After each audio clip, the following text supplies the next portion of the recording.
Thank you very much for this warm welcome. Usually I'm very energetic with the presentation. That is not going to be today because I had flu type B and my first day out of bed was yesterday for lecturing a 3-hour grad course. This is my second day, so I'm going to try to get it mild. And I hope nobody gets infected of anything today, except a contagious encouragement to progress on social sciences and humanities, indeed. What you are seeing right there over here is the new layout of the Slave Voyages website that was launched in February 2019. This website was first launched in 2008, 10 years ago. It's a digital memorial host. It's a digital memorial. By the way, if you're using a listening device, it's not that you are listening some weird noise, it's that Spanish is my first accent.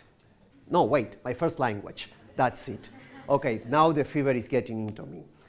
It's a language. This is a digital memorial that hosts a database of all known transatlantic slave voyages that embarked Africans from the beginning of this traffic up to 1866. This is a freely available online resource that let visitors search through and analyze information of more than 36,000 slave voyages. And in the past decade, this resource became a staple, became something commonly used for the writing and designing of course assignment for the histories of the slave trade and slavery in Africa, in Europe, and in the Americas. So, a little bit of a history of this project. This is what the website looked like 10 years ago in 2008, when it was first launched online. Before that, 20 years ago, in 1999, 4 different scholars of the slave trade, 3 of them to the British Atlantic, and another one, a scholar of the slave trade to Cuba, met in order to organize a single database that contained what was known at that moment the slave voyages embarking Africans in Africa and disembarking them into the Americas. What I mean by a database of individual slave voyages, if you go to the database, this is what the database looks like, and click in a single slave voyage, for instance, over here, you will have information of the ship, information about the flag under which that ship departed, any flag of Imperial Europe, the British, the French, the Spanish, the Dutch, you name it, the year in which the ship was constructed, what we know about the tonnage of the ship, and the owners of that ship, the merchants that own that singular slave vessels. Then the outcome, that can be the outcome for the voyage, whether that vessel sold a slave in the Americas, for instance, or what was the outcome for the slaves, enslaved being disembarked in the Americas. That part of the outcomes sometimes register if there were slave resistance in slave voyages from Africa to the Americas.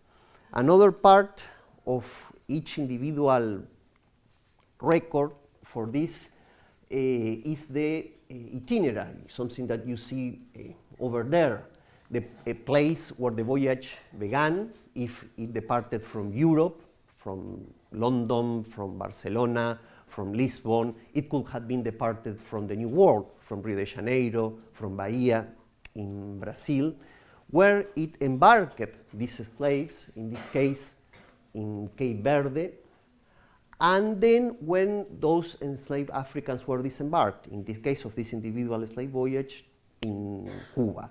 Sometimes we have information also on if the slave voyage after disembarked captives end up in another part, for instance, going back to Europe if the voyage had started initially on Europe.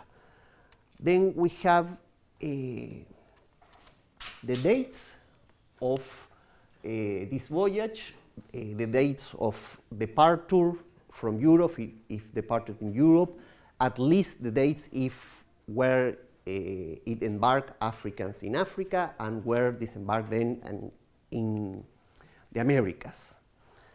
And then we have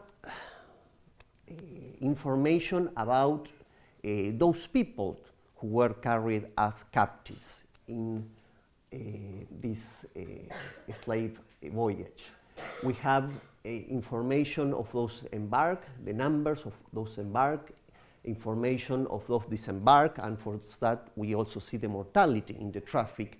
And for those specific slave voyages, we have also information regarding gender, how many enslaved women were embarked in a voyage or how many enslaved men. Also sometimes information of age, how many children were in that enslaved voyage indeed. Also we have information of the captain and the crew who were part of that specific slave voyage. Finally, at the end, we have sources on data.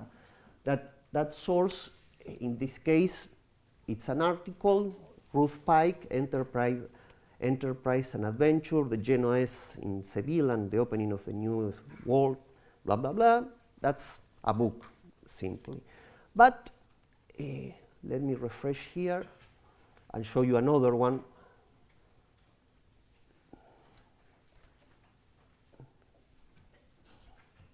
Well,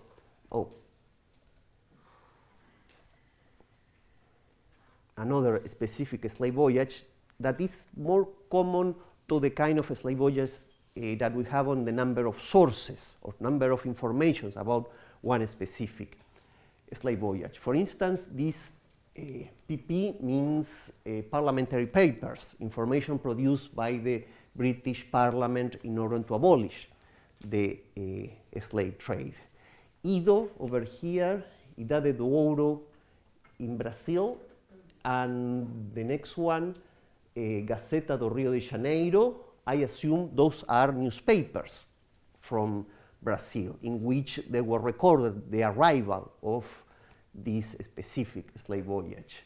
And then we have Capella notes, José Capella, archival notes on the slave trade to Mozambique. That's a researcher that took notes on the archive in the country of Mozambique and who left those notes for other researchers to use in this kind of initiatives. And finally, an archival source from the National Archive, for El Archivo Histórico Ultramarino, which is the archive of the Portuguese Overseas Empire, which is located in Lisbon, in Portugal, indeed. Okay. Now, this kind of initiative regarding the consolidation of information of specific slave voyages into a single secondary source that hosts all of these came as a result of two of the main questions regarding the demographic histories of the Americas. One large question regarding the demographic history of all the Americas, North, Central, and South, was how many people lived in the Americas before the arrival of the Europeans, and particularly in connection with how many people died after the arrival of the Europeans in the Americas, what demographic historians call the Great Dying, because certainly 90% of the populations who lived in the Americas before the arrival of Europeans died because of environmental diseases, because of the new diseases that Europeans brought into the Americas. The other big demographic questions of the early modern era of the 16th, 17th, 18th, 19th century was from where and how many enslaved Africans arrived into the Americas, which impact other questions regarding the history of slavery and slave trading. To what degree slavery was connected to capitalism? Did slave trading increase merchant capitalism? Did the transition from merchant capitalism into industrial capitalism led to the abolition of the slave trade, or it was the slave trading at the peak at the time of abolition? Well, one of the first things that the work on the database shows is that we have to go beyond the Anglo-Saxon environment. And by Anglo-Saxon, I mean the British and the United States.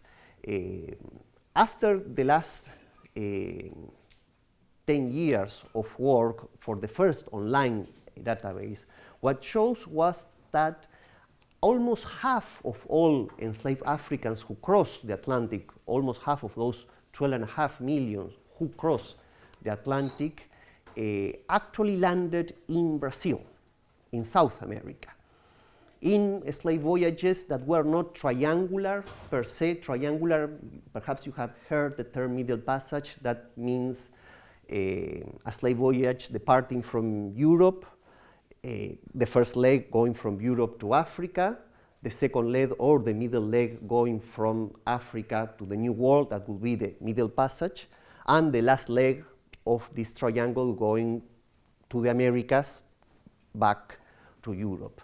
In this case of Brazil, the large majority of these slave voyages did not departed from Europe, but actually from Brazil itself, from Rio de Janeiro first, going most commonly from Rio de Janeiro to Angola, and then back from Angola to Rio de Janeiro, or from Salvador do Bahia in Brazil, going from Salvador do Bahia in Brazil to what is today, sometimes what is today Nigeria, sometimes what is today Ghana, and going back to Bahia. Actually, the first and the second most important slave trade ports for the history of this traffic are actually Rio de Janeiro and Bahia, which make the combined importance of Brazil and the entirety of the South Atlantic for the large history of the transatlantic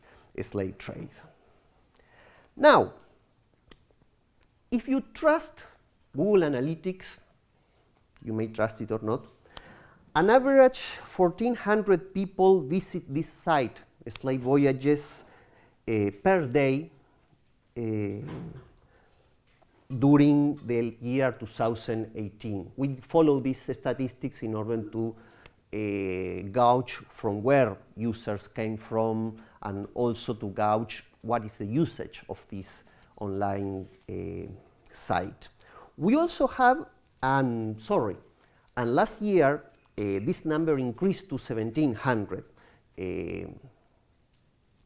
1,700 daily visits, 1,700 people visiting the site per day during the entire year, probably because of the information of the new launching and also of the information of new tools that we added to this site.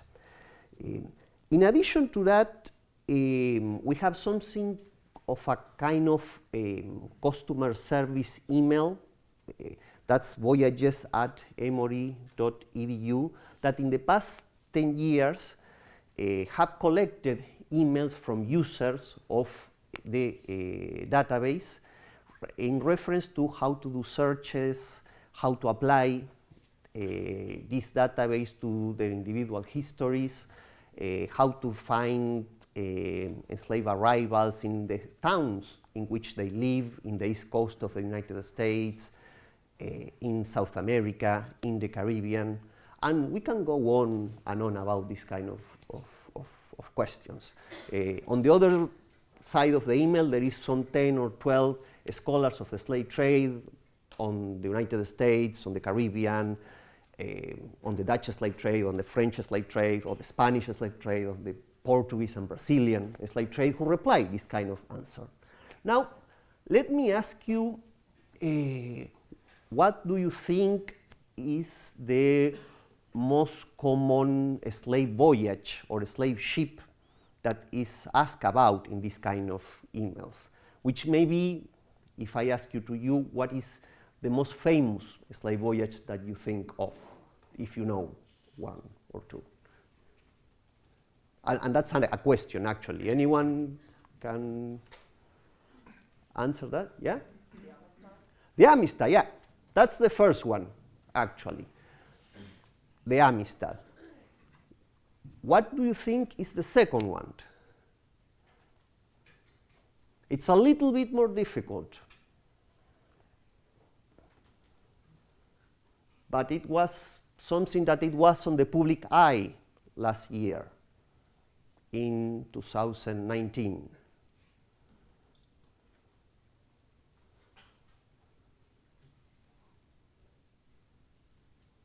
Nope.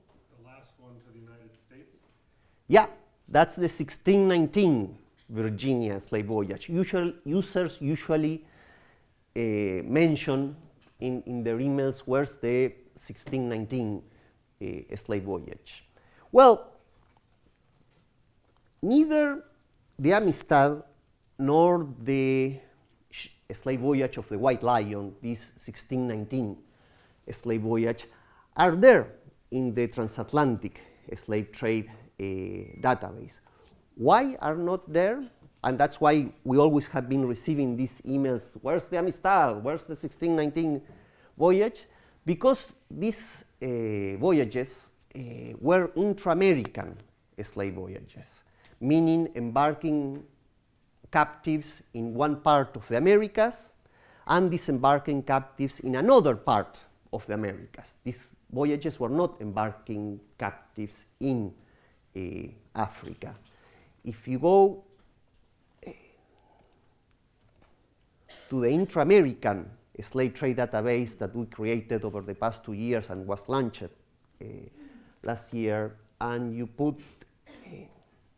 the name Amistad and apply, there are 3 Amistades, but the one that is most commonly known is this one of 1839, a Spanish slave ship that was supposed to embark enslaved Africans in Havana, in Cuba, and it was supposed to disembark them in another part of Cuba. But the Africans on board of that ship rebelled. As you can see in the outcome of the voyage, captured by slaves, the slave returns to Africa as free people. They end up actually disembarked here in the United States, in New London, in the Connecticut, and they end up in a judicial trial. They end up all the way to the Supreme Court, from there to Sierra Leone, and finally into a movie that is used more or less in every other classroom in high schools around here in the United States. And that's why this slave voyage became so famous. The other one that is usually mentioned, if you go to the names again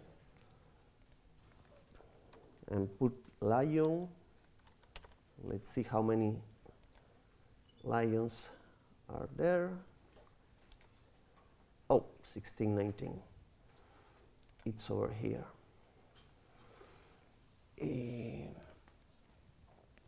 This ship actually embarked Africans on the sea, in the Caribbean Sea. It was a privateer or a pirate ship whose captain and crew attacked a transatlantic slave voyage that had originated and had embarked Africans in Angola in order to disembark these Africans in Veracruz in Mexico. It was attacked by these Dutch and English privateers took some of these enslaved Africans from this ship and disembarked them in Hampton, in Virginia, in 1619, which is the first arrival of enslaved Africans in the English colonies that later became United States, indeed. If you see in the transatlantic database the ship in which these Africans initially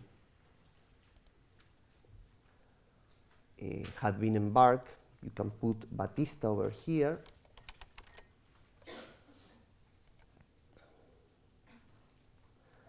The database allows you to sort regarding year, place, and it is this one, San João Batistas, that embarked enslaved in Luanda, made it then to disembark them in Veracruz, but some of these Africans were captured from the ship and end up in colonial Virginia, indeed.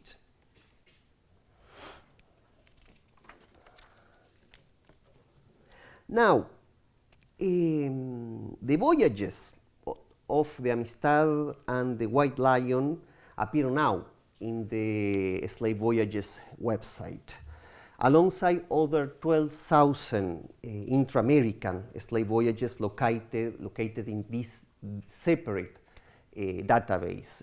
If you see over here on top of the what would be like the main menu, you have an entry for the transatlantic database and another entry for the intra-American database, in which you can do these kind of searches in each of these databases.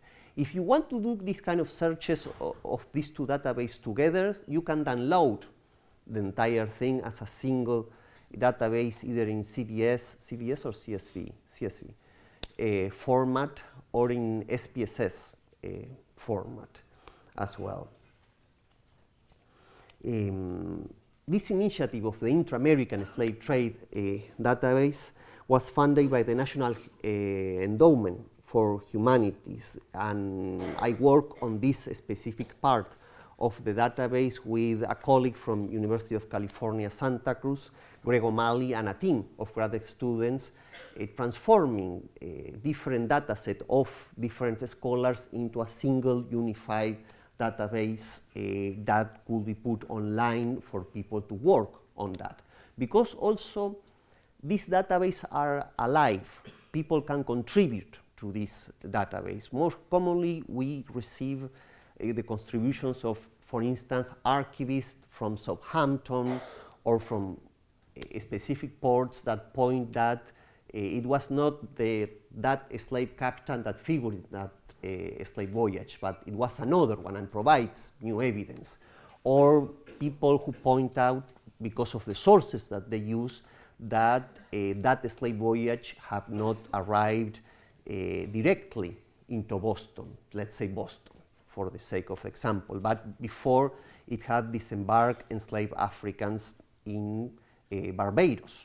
And so we have to add Barbados as a place of disembarkation of these Africans. In February, we launched this new Intra-American database as a companion to the transatlantic database, in which with a new user interface that is what you are seeing now. The Intra-America database so far accounts for some 12,000 voyages that forcibly move hundreds of thousands of enslaved people from one port in the Americas to another port in the Americas for resale. Most of them were survivors of the Atlantic passages, forced to endure another traumatic crossing as merchants dispersed them across the Americas. The current version of this database, of this Intra-American database, has a lot of potential to growth.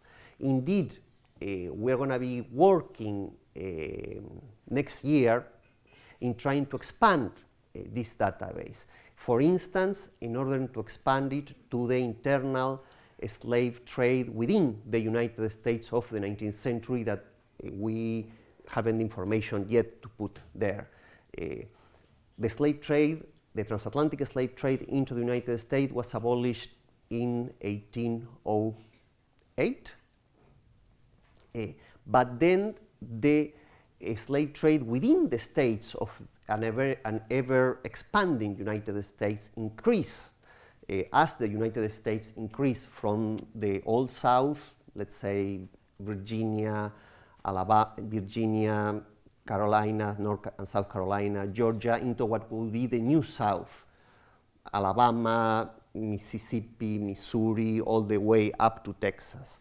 Close to 1 million African Americans were moved forcibly from this Old South into this New South.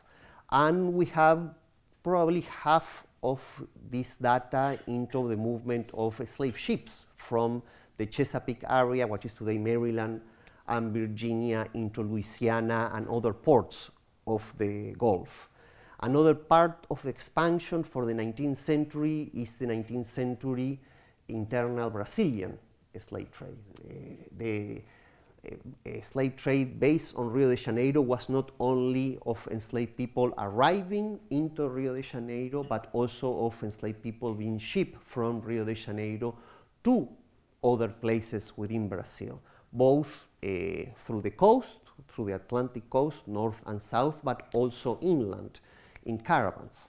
And there are sources produced in Rio de Janeiro that will allow us to represent these internal slave voyages as well. Other move for expansion also is the slave trade to the Spanish Americas, particularly by using Dutch data that tell us so far that enslaved people were shipped from Curaçao in the Caribbean to the south, but when the Dutch put the south, we don't know whether these enslaved Africans were arriving in Venezuela, Colombia, or Panama, or if they were sent to the west, whether that was Central America or Veracruz, or where it was to the north, to Cuba or to Puerto Rico. Actually, now we are trying to match these Dutch sources with Spanish sources that tell us about the arrival of ships, but not the arrival of enslaved people, in order for us to match a ship that we know it had the enslaved people, but we don't know exactly where in the Spanish Americas it landed, with information from the Spanish side, which we know that this was the same ship, but now we know that it had enslaved people in it, something that the Spanish records didn't say, but the Dutch record did say, because of a matter of contraband, as was understood by the Spanish, which was not understood the same by the Dutch, indeed. One thing that I didn't mention, talking about also the Spanish slave trade and particularly the transatlantic slave trade, I'm going to put a reset all. And regarding the commemorations that we have last year regarding this first slave voyage arriving to the English colonies that later became the United States, is that the first slave voyage that embarked Africans in Africa and disembarked in the Americas actually landed in the United States. The one that you see over here, these first two of 1514 and 1516 are actually landing enslaved Africans in Europe, in Vigo, in Spain, and Lisbon. But the third one, which was discovered some 3 years ago, it's an unnamed ship that probably departed from Spain or Portugal. We are not sure exactly where. That's why it doesn't have the information there. But we know for sure that embarked enslaved Africans in Portuguese Guinea That will be somewhat what will be today the country of Guinea-Bissau in West Africa, and disembarked these captives in 1520 in San Juan, in Puerto Rico, which later, much later, became part of the United States. Of course, these questions about 1619 is also questions about what we consider to be the United States and we don't consider to be the United States, indeed. To the best of our knowledge, there is no government or academic institution or civil association planning to commemorate the 1520 slave voyage to Puerto Rico. In the case of Puerto Rico, they have much more urgent things to do right now, indeed. In the case of Spain, in relation to this subject, the Spanish are actually going to be commemorating the anniversary of the 1820 abolition of the slave trade. Still, the slave trade continued to Cuba all the way to 1866. Cuba was still a Spanish colony, but that's another matter.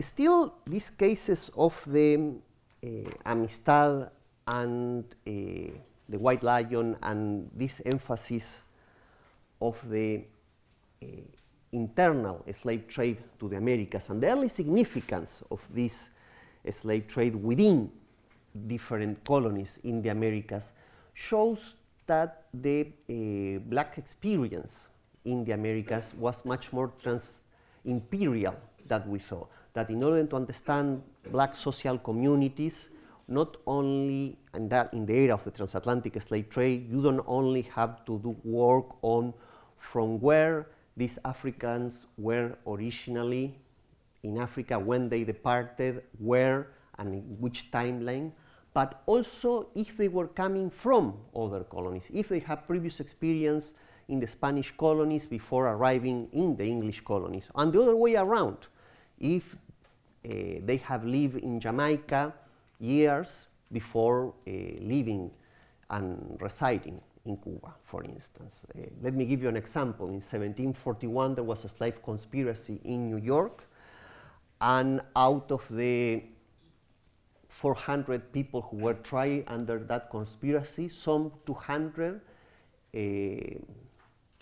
people were expelled from New York, and these some 200 people were labeled as black Spaniards, negros españoles. Who were these? They were probably black Cubans, black Dominicans who lived in 18th century New York and who were more or less invisible to the historical record up to the moment of this conspiracy in mid-18th century New York. We have records of these transnational or transimperial black communities in the Caribbean, in South America, in other places of the Americas as well. Now, as a way of finishing, three more things also. These websites also are used from the present to do research on the past in relationship to investigate institutions or cities that were involved in the transatlantic slave trade.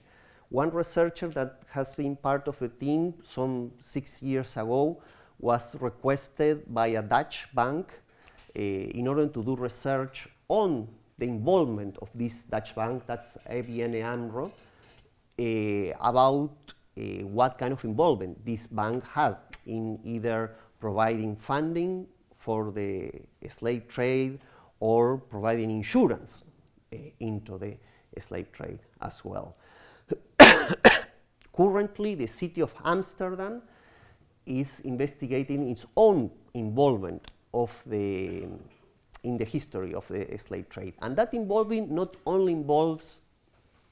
only is related to the issue of the slave trade that the Dutch did from Africa into Dutch colonies like Curaçao or Dutch Guiana, but also the slave voyage that the Dutch engaged into other colonies. For instance, the one that is represented in this database regarding the internal slave voyage in the Americas, of the Dutch, for instance, providing shipping for the slave trade to the Spanish Americas, to the Spanish colonies, indeed.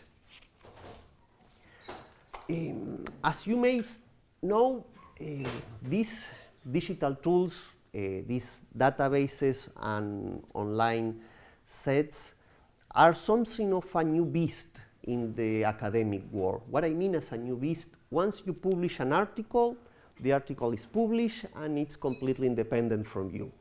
Once you publish a book, it's in the bookshelf and that's the end of the story. In the case of these historical databases and web page, it's something like a kid that you cannot let him go or let her go. Because if you let her go, it goes blank. You know that softwares change once every 5 years, especially languages regarding programming. This update of from the old version, from the 1990s version to the 2018 version is not only for having a better look and have a more user-friendly environment for people who work on this, but also for the survival of the initiatives, because basically the language of programming behind that was obsolete. In order to do that, you also need money. You had to, how you say that in English when you need money? Fundraising. You need grants, you need to apply, and in order to apply, you have to always show something new. Nobody give you money just for sustain something that already exists. And in doing so, we always trying to create new initiatives regarding the research on the slave trade in order to assure the subsistence of this web page for the future, indeed. Okay, that's all for today. I welcome your questions, which I hope there are many. Thank you.